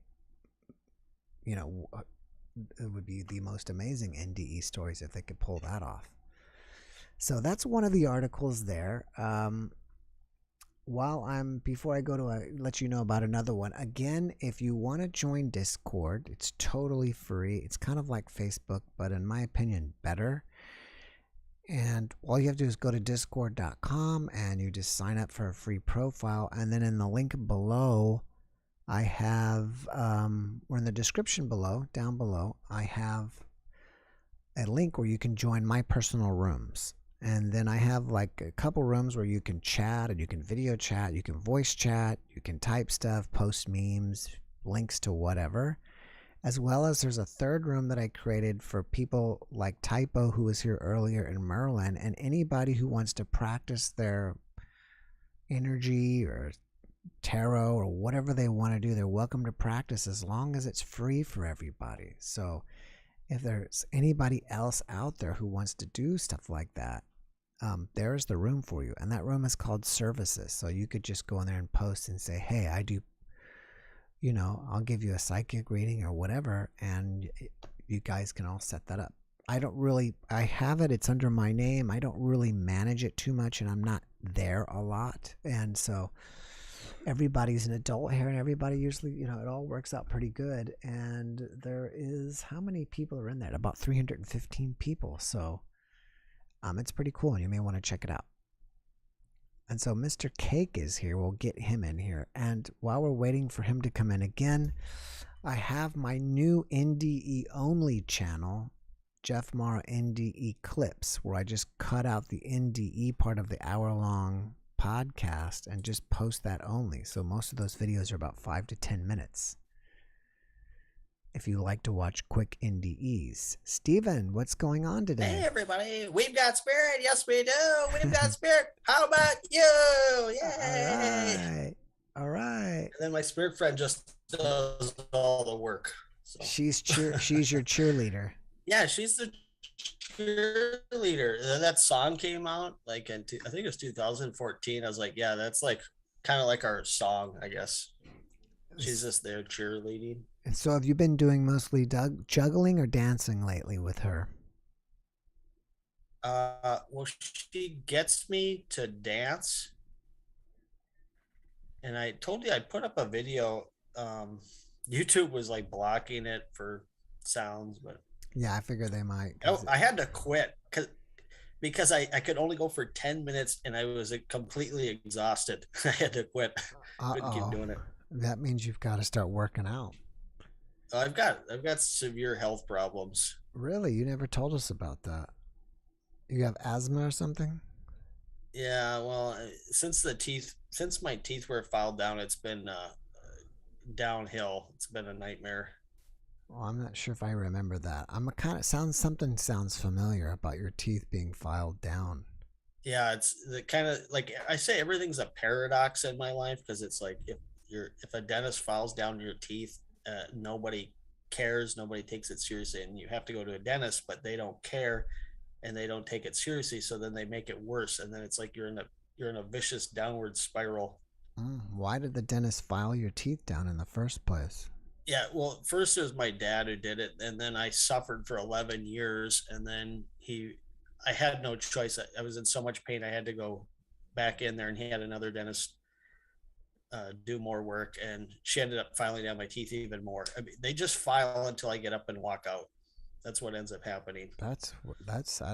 I'm not sure if I understand the word, if I'm clear that what you mean by filing. I mean, when a file comes to my mind, it's like, filing down your nails or a metal thing. Yeah, they have a tool that spins really fast, and they use that they're supposed to just like to tweak your bite. But they just went around, they filed the whole left side down, so none of those teeth were touching, and then it was all the pressure was on my right side of my front teeth, and then those teeth started breaking off and moving, and it's just like a nightmare. And so is your dad a dentist as well? Because you said your dad was doing it first. Oh, wow, I didn't know that. Yeah. Every week I get a little bit more from you, so I'm going to know your whole personal history eventually. And so I almost thought I saw a little orb fly by you a minute ago. Have you been seeing orbs lately? It could be. I mean, the skeptics say they're just dust. They're just dust. I go, I have a video where they're just swarming and swarming. I'm like, is that just dust? I mean, like you could maybe one or here or there now, but. Now let me ask you this: Are you among? Are you among the belief that aliens are demons? And if so, the ones that are harassing people are like, let's say there might be friendly ones, but the ones that are abducting people and harassing people and doing experiments, those are demons. Those are not your friends. There's a video on YouTube. It's like Love and Saucers. Mm-hmm. Yeah. And they just abduct the guy and just mess with his head, and that's why everyone needs Jesus in their life to start saying prayers, because the demons can't stand in the light. What then are orbs in your opinion? Like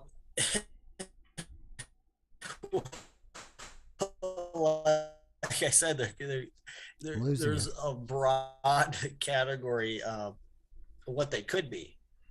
Yeah. So what do you think they are?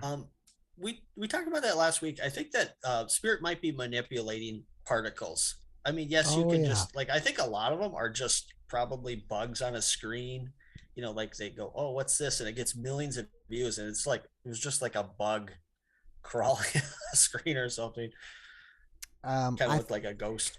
I think I spoke about this in the podcast I posted yesterday with Vincent, but I think he said that the reason aliens are abducting humans is because we keep creating diseases so fast that we can't naturally fix ourselves. So they have to keep manipulating our genes to help us. They'll always come up with a reason why to mess with people. That's why if like there's a saying like people that pray don't get abducted. Because if they're demons, they're not gonna. If they're beings from another planet, then it shouldn't affect them. But if they're demons, it will affect them. Speaking of aliens, on my Marty, there's two ways to make it in this world. Let me tell you a joke. There's two ways to make it in this world, Marty. One, study your butt off and work hard day after day, and eventually you'll get a lucky break and you'll make it in this world. The other way is like me, Marty. Fall ass backwards into money, bump your head, and come up with the greatest invention the world's ever seen. That was a good one. I had to tell a joke. I was going to say that I posted on my page the most famous UFO picture ever made. It was taken 50 years ago or so, I think in 1971, and there was an article I happened to find, and they've, I guess, I don't know if remastered is the right word, but they've digitally corrected the picture to look a lot clearer. So if you or anybody else would like to see that photo, it's there on my Facebook podcast page. Have you liked that page, Stephen? I haven't been on Facebook in a long time because I only logged on it for one reason, to send someone a message. And then it locks you out, and it's like you need like all this stuff to get back on. I'm like, oh God. Oh, that's okay. So what else have you got new for us this week? What did you like that you saw last week? Anything in particular? Yeah, the last guy you had on was pretty good. Yeah. I like his personality. Yeah, he was great. I didn't even know until right before we got together, or when I was doing my research with him, that he was in the movie Grease. Have you seen that movie?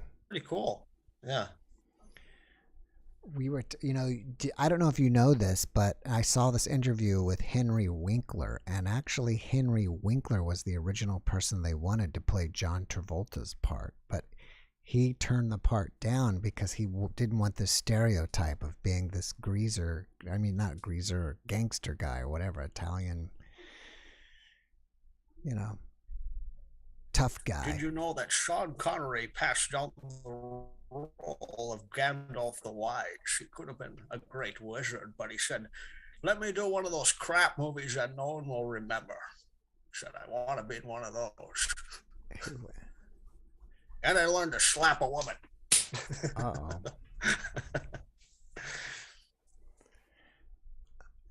I made a video. It's political. Mm-hmm. It's me doing Trump impersonation. I talk about the frog and the toad. They lived in a swamp.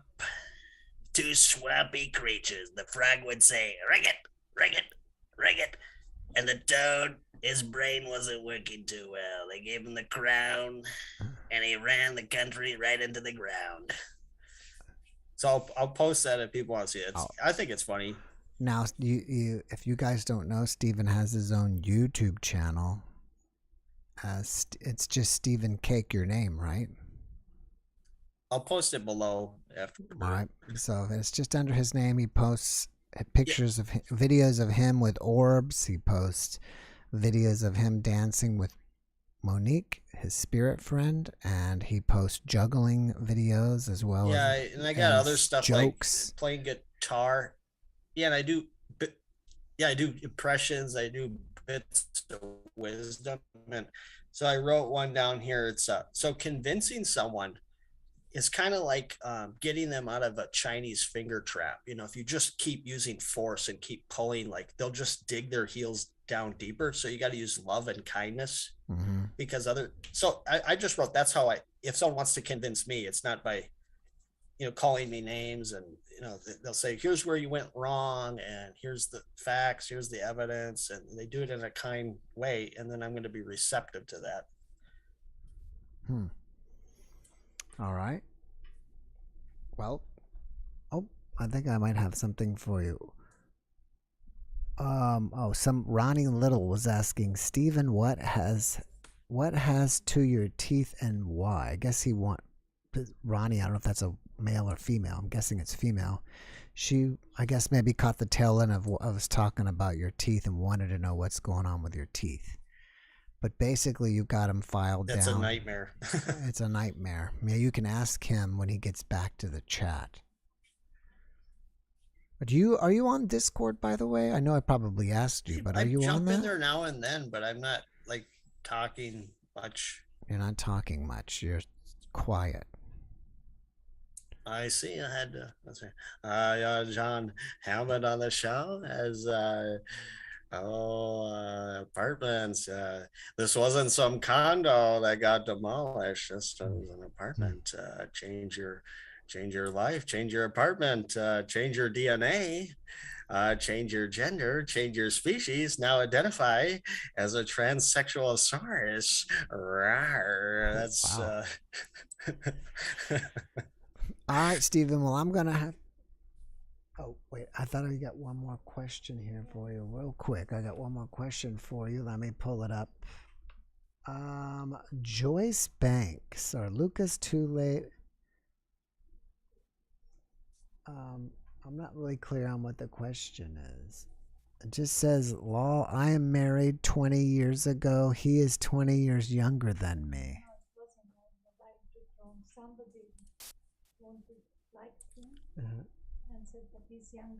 Oh, I think someone fancied you, but they were saying you're too young for them. Maybe that's what it was about. So it sounds like you may have some female admirers out there. Yeah, when I was in the band, back in the Beatles, back in the 60s, it was a rocking time, man, no one had ever heard of God, but they sure heard of the Beatles, we were bigger than him. So, I didn't realize that. Did you know that Paul McCartney was in one of those Pirates of the Caribbean movies? Yeah, but I mean, it's like... Yeah, they have these cameos. You don't even know the people are in there. There's so much stuff on YouTube today about Johnny Depp and Amber Heard that it was in my homepage, and I saw Johnny Depp and Paul McCartney, and I watched the video and I was like, oh, I didn't know Paul McCartney was in one of those movies, and they were showing how they shot the scene. Mr. Turner, how you doing there, Mr. Turner? Have you sailed the 7 seas lately? There you go. All right, brother. Well, I've got to run. I've got a next person here waiting on me. Thanks for having me. I hope to see you back next week. I appreciate all thoughts and prayers, and we appreciate you, Stephen, and God bless. Yes, again, you can check it out there. I think Stephen is a handsome young man, but I'm old enough to be his mama. So there you have it. That's funny. All right, take care. All right, you're gonna do what you gotta do, man. I've gotta do me it. and John, we're rocking out. See you later. So we'll see you later, man. We'll see you later. All right, Rhonda's here.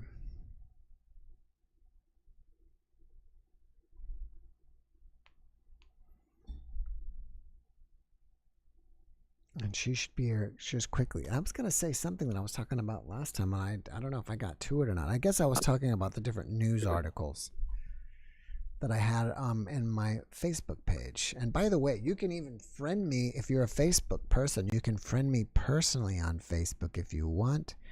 But my last name is Reynolds. Mara is my wife. And I still see that along the chats, or not the chats, but in the comments. They'll be like, who's Mara?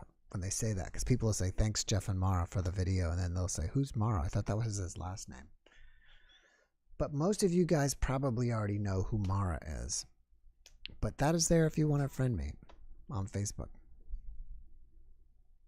Rhonda, can you hear me? I can barely hear you. And now I can hear, I got you now. Maybe it was my headphones. I'm not sure. How are you this evening? Good. good. Thank you. Thank I was you. just eating some salad while I was watching, so hopefully I don't have lettuce in my teeth. I don't see any.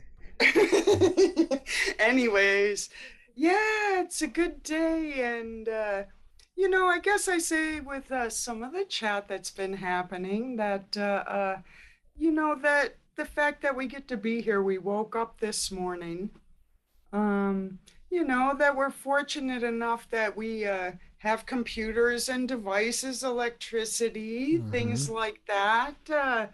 Those things are quite the luxuries and many circles in the world. And so, yeah, I think we all could, anybody that jumps on and participates, we're fortunate, that we're able to do these things and share good information. It's great.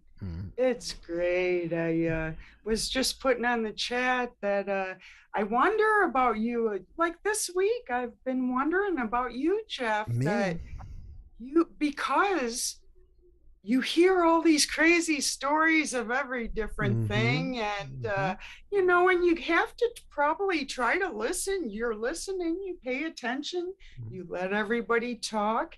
And what do you think of all these crazy stories, Jeff? Well, that's a great question, and it really doesn't matter what I think, and that's why I never tell anybody my opinion, because I don't want to bias you guys about and well, I don't not even bias you, but it really doesn't matter what I think. I don't want to even be any type of influence, and I think what makes it work so great. Yeah, I think what makes the show grow great, because I leave it up to you to make your own decision. I think that's the best way. And that's what's good about it. And that's not really what I'm asking you, like what you think about, this, that, and the other thing, but is how are you doing yourself with just disseminating all of these outlandish stories of different sorts? I mean, I'm not sure if I can answer your question. I'll see what I can do to answer it. Almost doing this, obviously it's a labor of love. It's almost a lifestyle what I do, because, and I don't think you guys, and I don't expect anybody to know, but I think we are a lot busier than anybody could imagine, because usually when I record the podcast, I'm with the guests approximately 2 hours. It's, I record for about an hour, but I'm with them, maybe somewhere between an hour and a half or 2 hours. I'm with the guests for maybe, 15 to 30 minutes before the interview and 15 to 30 minutes after the interview. People write to me and solicit to be on the podcast, so I've got to read through stories and decide if it will be a right fit for the audience, as well as I get publishers writing to me, book publishers, public relations people, and that's kind of a credit to the audience, because you guys are such an amazing audience that is keyed in and love all the guests so much that we get tremendous responses on every video, lots of comments, lots of views, and so it's making the podcast grow more and more, because like I said, these publishers and these book companies that want to get their authors on the show, and PR people, they want an audience that is interested, and so it's getting, I think, known out there that you guys are great, and you guys like the material and the content that we're showing. And so anyways, I don't know, I'm going way far from your question, but and it's hard for me to keep up on some level. It's hard for me to keep up to have a brand new guest every single day, in a way. Right? I wondered, like, you don't have a vacation, or I don't know if you can do it, where you have a few days off. Sometimes I'll record 2 in a day. Sometimes I'll record 2 in a day, so I'll have I'll record 2 in a day, so I don't have to record the next day. You know what I mean? And the thing is, I love to post content for you guys every single day. I hate to miss a day, so it drives me crazy. And if I have to miss a day, so but you know, the thing is like this. When I was you guys may or may not know, I'm a licensed chiropractor. I practiced for like 20 years, had my own office for many years. And when I am with the guest, it's kind of like being with a patient. I mean, it's just me and the guest when I'm recording, and it's just like as if you were with me and you were telling me about your neck and back pain, and you fell off the roof and twisted your back. And so I would sit and, you know, just like a patient, I would listen to what happened to you. Oh, how'd you fall? How long, you know, and all these, it's the same thing with my guests, but a different subject. Instead of neck and back pain and headaches, it's like, oh, you're NDE. Okay, well, how did it happen? You know, how are you reacting from it? What are you experiencing? What did you experience? What did you see? So in a way, I think, who knows? I mean, there's so many crazy, you know, not crazy, but so many interesting questions out there. Is it possible that being a chiropractor for 20 years, just sitting with people day in and day out for 20 years, prepared me to sit with all these people to tell me about their NDEs and other subjects? I'll agree with you with that, because it's something that... I'm so sorry. 1 second. I think I got to get new headphones. Some weird stuff is happening. I keep losing you. Can you say it again? Can you hear me better now? Yeah. Okay, maybe I backed up too much. It's something that I haven't mentioned, talking about with the light and stuff. I used to do healing. There was I guess it was in my 20s, so a good 30 something years ago. I'd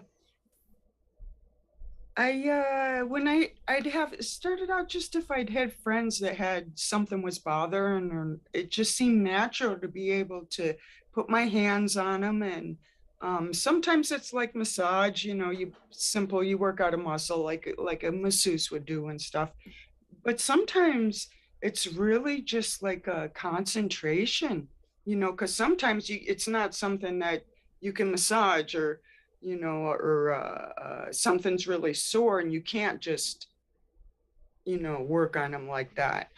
So just like put your hands on them, and it's an intense concentration. It's kind of hard to describe, but something that I used to do, and I never went to school for it or anything, and I've always had like very positive results. That's great. Very. I mean, just in the religious world, the act of laying on hands can be very healing for people. Like, I think some people will go to their church and they'll have a lot of people in their church lay their hands on them, and they get tremendous healing from that. I think, you know? when you're really focused on doing something good. And Are you still with me? I don't know.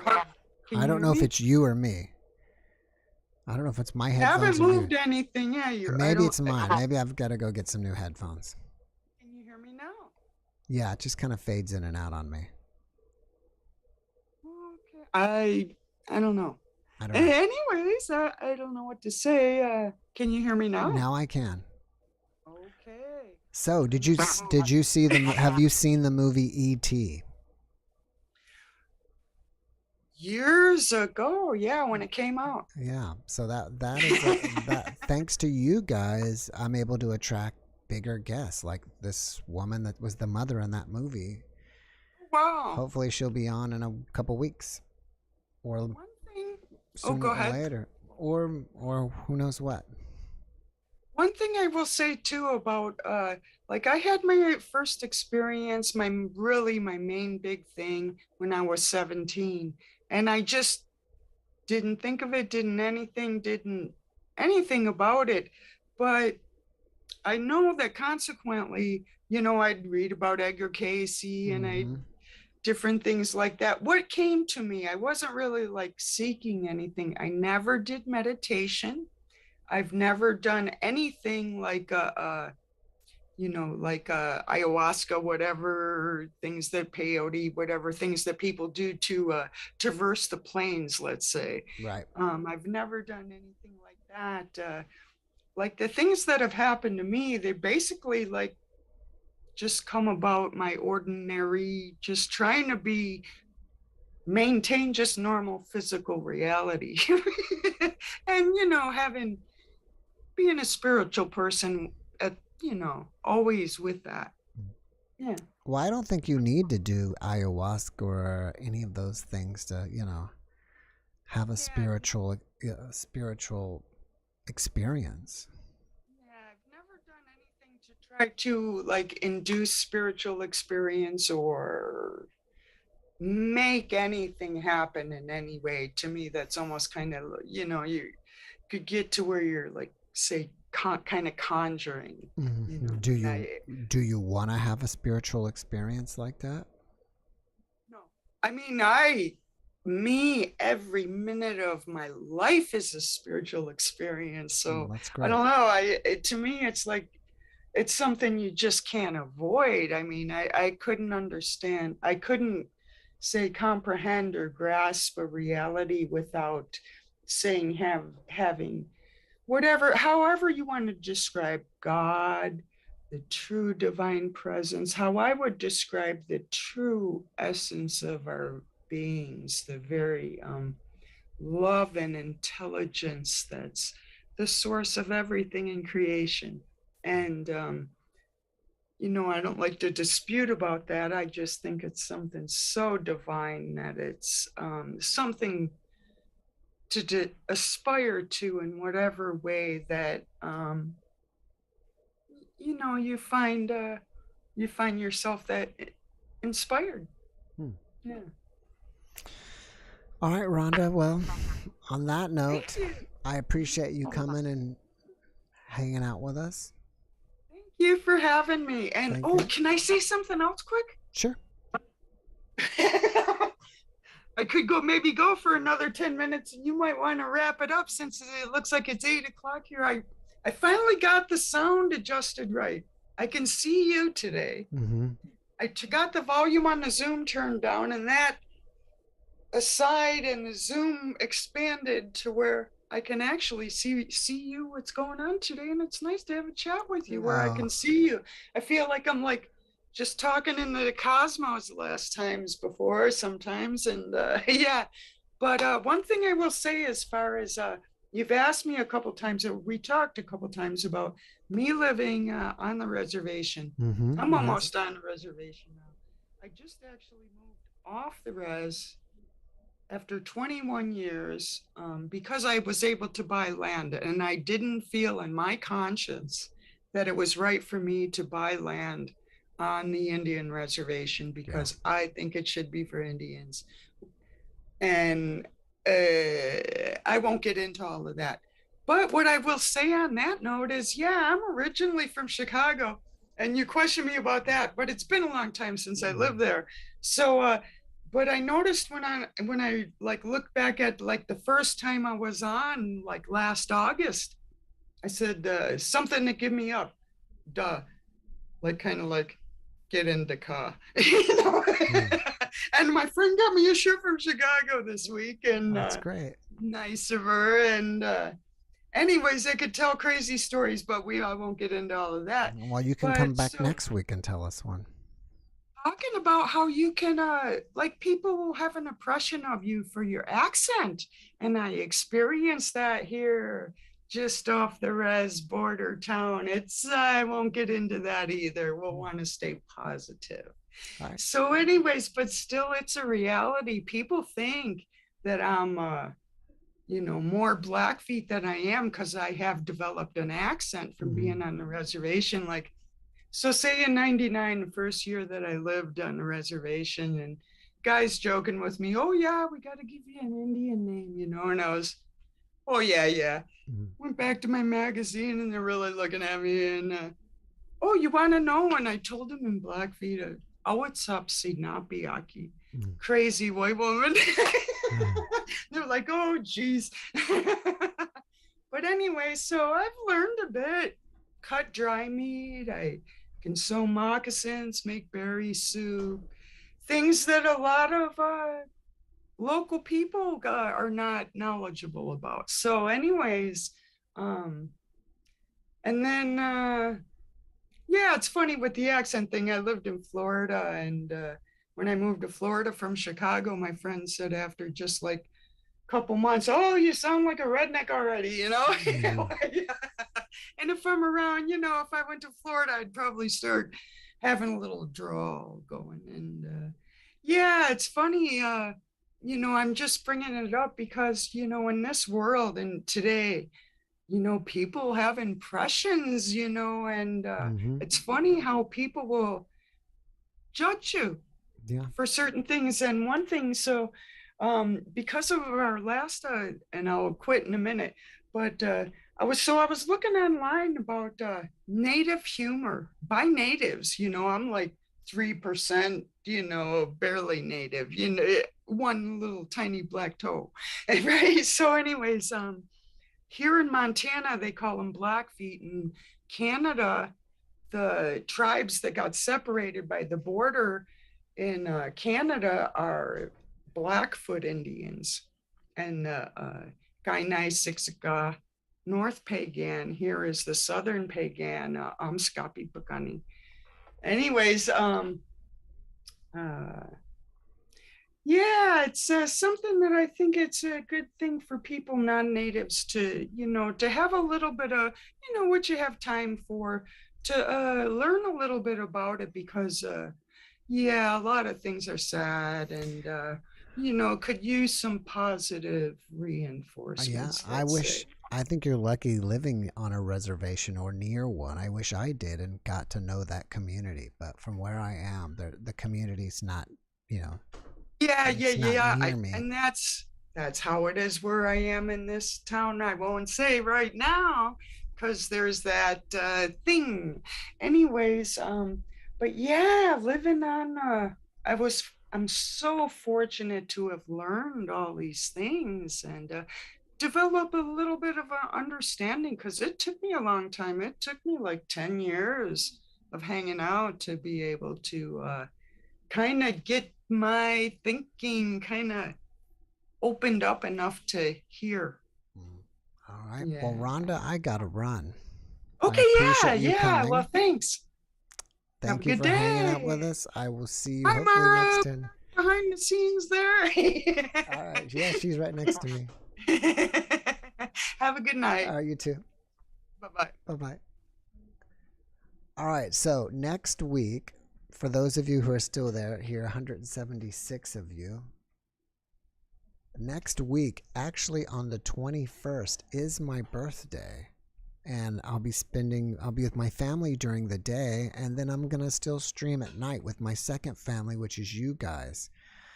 So I'm not sure what I'm going to do for my birthday, but I was hoping that I can get a lot of people to come, and I would like to have a really big stream, So I would consider it a gift from anybody who just comes to the podcast. My highest number ever of people here at one time was like 400 people, and we're up to like 37,000 subscribers. So I'm going to be making a post, and hopefully even if we get 1% of everybody to show up, would be like 3,000. Was it 3,000 or 300? Maybe 10%. If we can get 10% of the people to come, just to come and say hi, happy birthday, that would be so great.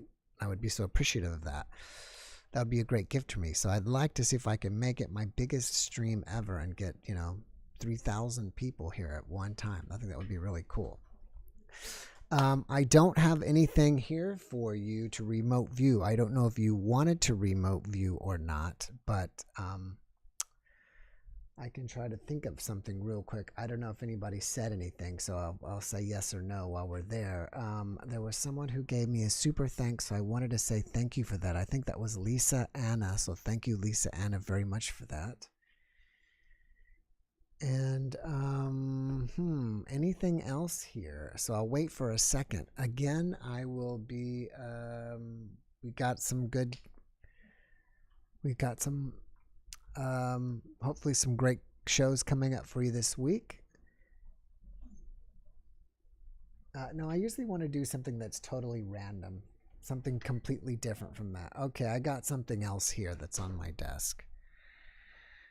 Do you think that's random enough? That's totally different? Would you think this is something that you would not normally guess to be on a desk? Let me see that. Okay.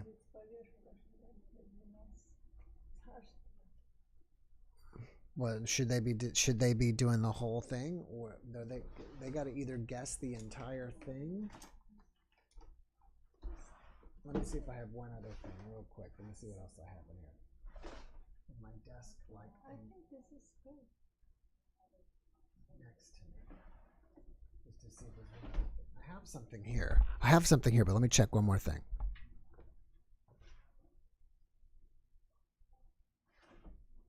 All right, so I have something I'm going to be keeping on my desk here for the week.